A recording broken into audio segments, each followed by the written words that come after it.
नमस्कार, स्वागत है आप सभी का न्यूज़ 18 के डिजिटल प्लेटफॉर्म पर। मैं हूं आपके साथ आपकी host Chitra Sharma. Donald Trump के खास माने जाने वाले एलन मस्क ने ऐलान किया है कि वह ट्रंप प्रशासन से बाहर हो रहे हैं।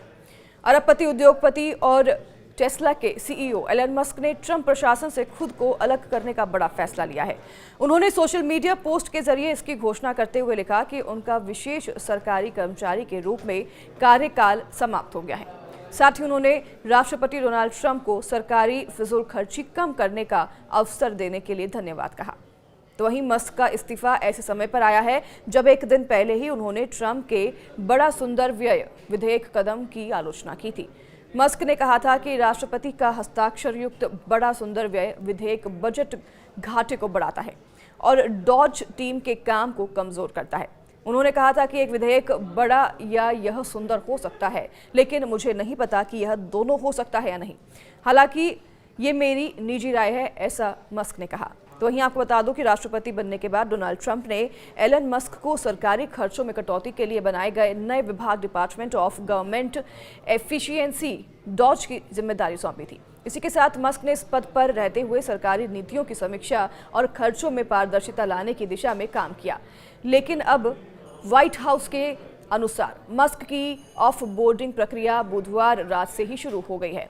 मस्क ने हाल ही में ट्रंप प्रशासन की नीतियों की आलोचना करते हुए बिग ब्यूटीफुल बिल को वित्तीय अनुशासन के खिलाफ बताया था। उन्होंने कहा कि यह बिल संघीय घाटे को बढ़ाता है और उनके विभाग डॉज के काम को कमजोर करता है। तो वहीं डोनाल्ड ट्रंप के राष्ट्रपति बनने के बाद से उन्होंने कई बड़े और विवादास्पद फैसले लिए हैं, जिनमें से एक विदेशी छात्रों पर सख्ती, WHO से अमेरिका की वापसी, थर्ड जेंडर को लेकर नीतिगत बदलाव, इमिग्रेशन पर रोक और रूस और यूक्रेन युद्ध में अमेरिका की भूमिका जैसे निर्णय शामिल हैं। तो वहीं मस्क ने बाहर निकलना पहले अमेरिकी राष्ट्रपति ट्रंप के बड़े सुंदर यानी कि बिग ब्यूटीफुल बिल की आलोचना की है। बाहर निकलने से पहले उन्होंने इस बिल की आलोचना करी और उसमें उन्होंने $multi ट्रिलियन के टैक्स ब्रेक और रक्षा खर्च बढ़ाने का भी वादा शामिल है। मस्क ने कहा था कि वह इस बिल से निराश हैं और इस विधेयक में कर कटौती और आव्रजन प्रवर्तन में वृद्धि का मिश्रण शामिल है। CBS से बात करते हुए मस्क ने इसके बारे में जानकारी देते हुए बताया कि बहुत बड़ा व्यय विधेयक जो कि संघीय घाटे को बढ़ाता है और उनके सरकारी दक्षता विभाग, जिसे कि डॉज के नाम से जाना जाता है, उसके काम को कमजोर करता है।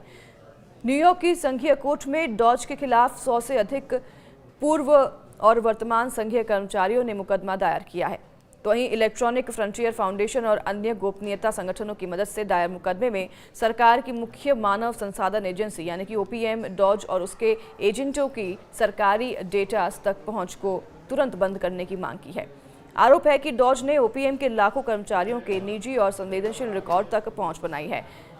दरअसल ये डॉज है क्या, आपको बनाता है एकदम शॉर्ट में। राष्ट्रपति ट्रंप ने कार्यभार ग्रहण करते ही गैर सरकारी टास्क फोर्स यानी कि डॉज का गठन किया, जो कि राष्ट्रपति को सलाह देता है। इसका नेतृत्व मस्क कर रहे थे और इसका काम संघीय कर्मचारियों को नौकरी से निकालना, कार्यक्रमों में कटौती करना और संघीय नियमों को कम करना था। तो ही यह जो ट्रंप के अमेरिका बचाओ एजेंडे का हिस्सा भी बताया जाता है। डॉज ने फरवरी में ट्रेजरी विभाग से करीब 400 लाख करोड़ रुपए के घोटाले का पता लगाया और अंतर्राष्ट्रीय विकास एजेंसी USAID की फंडिंग रोकी थी। और अब ट्रंप के यही बड़े फैसले मस्क के इस फैसले का कारण हो सकता है और इससे ट्रंप सरकार को बड़ा नुकसान होता हुआ भी नजर आ रहा है। आपके इस पर क्या राय है, हमें कमेंट में ज़रूर बताइएगा। मस्क का इस तरीके से इस्तीफा देना क्या ये सुनियोजित था या फिर ट्रंप के ये जो बड़े फैसले अभी सामने आए हैं इनकी वजह से मस्क ने ये निर्णय लिया है? हमें कमेंट में आपकी राय ज़रूर बताइए। नमस्कार।